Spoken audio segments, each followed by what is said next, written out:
आप देख रहे हैं आदित्य भारत न्यूज, साहस सच कहने का। सदर विधायक गौरीशंकर वर्मा के अथक प्रयास से जनपद जालौन की उरई विधानसभा के ग्राम बड़ेरा में केंद्रीय विद्यालय को मिली स्वीकृति। वहीं केंद्रीय विद्यालय की स्वीकृति मिलने पर सदर विधायक गौरीशंकर वर्मा ने जालौन के जिलाधिकारी राजेश पांडे का बहुत बहुत आभार व्यक्त किया, जिन्होंने केंद्रीय विद्यालय में लगी हुई सारी आपत्तियों का त्वरित निस्तारण किया। बाइट सदर विधायक गौरीशंकर वर्मा की। बड़ी सौगात केंद्रीय विद्यालय के उसमें मिली है रूप में, इस पे आप क्या कहेंगे? आप काफी इसमें प्रयासरत रहे हैं कई सालों से, बताइए। कल दिनांक 4 अक्टूबर को भारत सरकार से एक पत्र आया, उसमें 20वें नंबर पर जनपद जालौन उरई विधानसभा के ग्राम बड़ेरा में केंद्रीय विद्यालय नवनिर्माण की स्वीकृति जनपद को मिली है। जब स्वीकृति मिली तो देश के यशस्वी प्रधानमंत्री आदरणीय नरेंद्र मोदी जी को, भारत सरकार के केंद्रीय मंत्री आदरणीय धर्मेंद्र प्रधान जी को, उत्तर प्रदेश के यशस्वी मुख्यमंत्री को मैं बहुत बहुत बधाई और धन्यवाद देता हूं कि उन्होंने इस बुंदेलखंड क्षेत्र के पिछड़े इलाके में भी शिक्षा को उच्चीकरण किया जाने हेतु जो केंद्रीय विद्यालय की स्वीकृति की है, मैं उनको बार बार धन्यवाद और बधाई देता हूँ। क्योंकि यहाँ के लोग बच्चे, वैसे भी ये पिछड़ा अपना एक क्षेत्र है, यहाँ के लोग काफी परेशान थे शिक्षा को लेकर के। ये आपका एक अहम कदम जो है जालौन को काफी आगे तक पहुंचा सकता है। क्या ऐसी कोई और उपलब्धि आप लेकर आएंगे?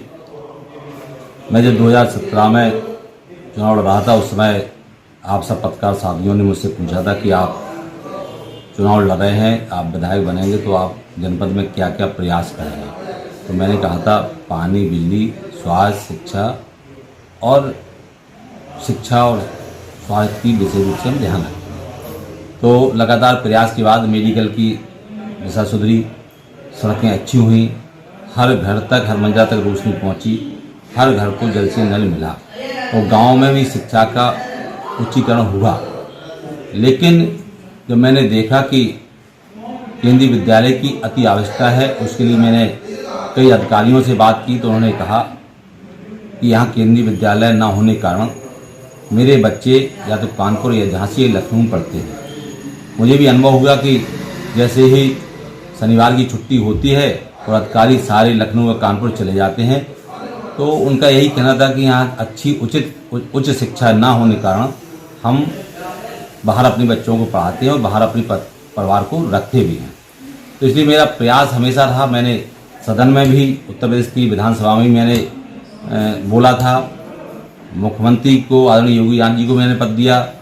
मैंने अपने पवन पूत बादल के माध्यम से उस समय के वर्तमान जो हमारे राज्यपाल नायक जी थे उनको पत्र दिया था।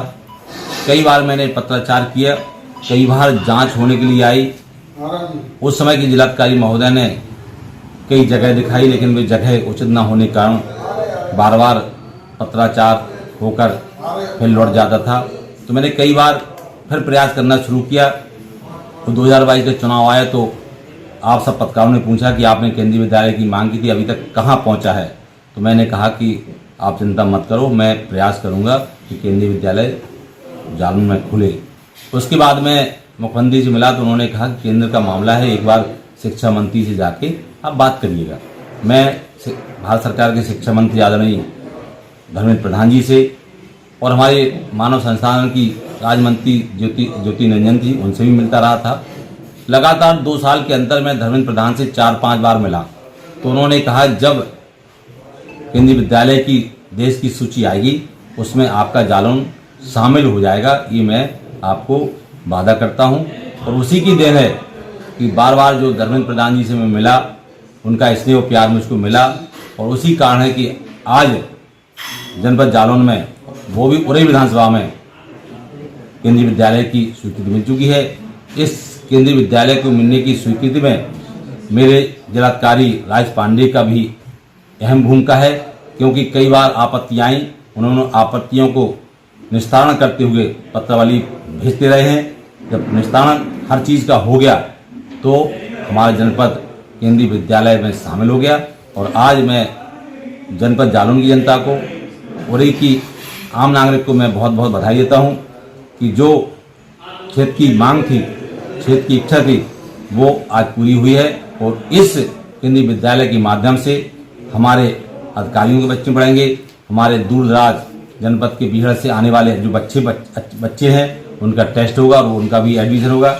और विशेषता ये है कि केंद्रीय विद्यालय में जो पढ़ाई होती है, पूरे देश में एक साथ सिलेबस होता है, पूरे देश की एक साथ किताबें होती हैं, इसलिए सब देश में एक साथ किताबें होती हैं। और देश में कहीं भी कोई बड़ा टेस्ट होता है तो उसी अनुसार वो बच्चे भी टेस्ट में पास होते हैं, अच्छी जगह नौकरी करते हैं, अच्छी जगह उनका एडमिशन हो जाता है। इसलिए केंद्रीय विद्यालय आने से जो शिक्षा मिलेगी, जो एक पूरे देश में जो शिक्षा मिलती है, वो इस केंद्रीय विद्यालय के माध्यम से मिलेगी। मैं पुनः देश के प्रधानमंत्री का, भारत सरकार के शिक्षा मंत्री का, उत्तर प्रदेश के मुख्यमंत्री का और अपने जिलाधिकारी का बहुत बहुत धन्यवाद देता हूं कि इन्होंने इस पहल को आगे बढ़ाकर आज स्वीकृति देने का काम किया। धन्यवाद।